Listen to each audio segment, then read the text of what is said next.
বর্তমান সরকার বিশ্বাস করে পুলিশ কোনো বিশেষ দলের বা গোষ্ঠীর লাঠিয়াল বাহিনী নয়।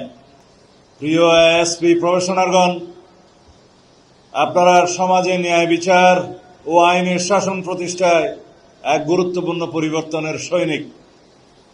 আইনের প্রতি অবিচল আস্থা ও দেশের নাগরিকদের প্রতি দায়িত্ব ও জবাবদিহিতাই হবে আপনাদের কর্মের মূল ভিত্তি। মনে রাখবেন, আইনের চোখে সবাই সমান, সেটি হোক কোনো রাজনৈতিক কর্মী বা প্রান্তিক কৃষক, যেই হোক। সেবা নিতে এসে কেউ যেন কোনো বৈষম্যের শিকার না হয়, সেই বিষয়ে আপনাদের সচেষ্ট থাকতে হবে।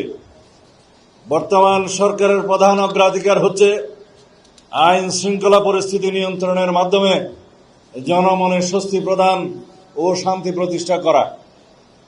আইনের শাসন প্রতিষ্ঠায় পুলিশ বাহিনীর ভূমিকা অগ্রগণ্য। দেশ জুড়ে যে কোনো কেনাকাটায় 10,000 টাকার বেশি অফার, তাই পেমেন্ট মানেই বিকাশ। বিগত ফ্যাসিবাদী সরকারের আমলে অন্যান্য সকল প্রতিষ্ঠানের ন্যায় পুলিশ বাহিনীও ক্ষতিগ্রস্ত হয়েছে।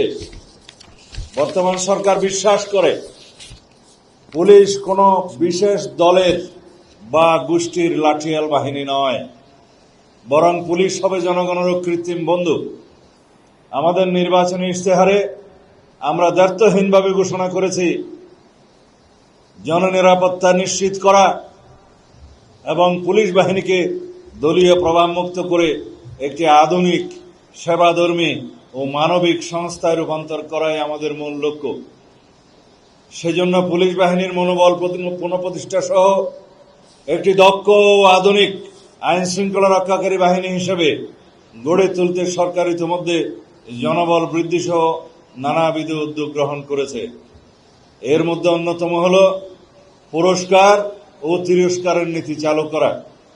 এরই অংশ হিসেবে সাহসিকতা ও প্রশংসনীয় কাজের স্বীকৃতি স্বরূপ পুলিশের সদস্যদের যেমন পুরস্কৃত করা হচ্ছে, একইভাবে শৃঙ্খলা ভঙ্গ ও অপরাধের সঙ্গে জড়িত পুলিশের সদস্যদের বিরুদ্ধে ব্যবস্থা গ্রহণ করা হচ্ছে।